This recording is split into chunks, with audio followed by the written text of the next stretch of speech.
के किनारे हरिया किसान का एक हरा भरा खेत था।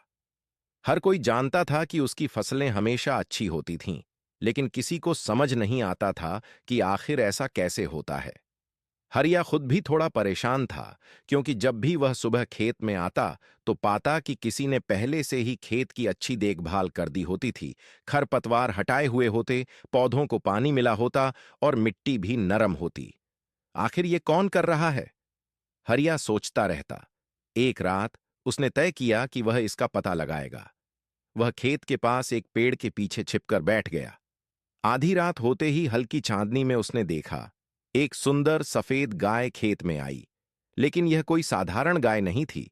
यह धीरे धीरे खेत में घूमने लगी और जैसे जैसे वह चलती, वैसे वैसे पौधे खुद ब खुद हरे भरे होने लगे। सूखी मिट्टी नम हो गई और छोटी छोटी बेलें तेजी से बढ़ने लगीं।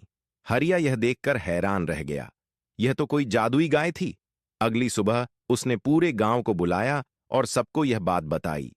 गांव वाले भी रात को छिपकर खेत के पास बैठे और जैसे ही रात गहरी हुई, गाय फिर से आई। अब सबने अपनी आंखों से देखा कि यह गाय सचमुच खेत का ख्याल रख रही थी।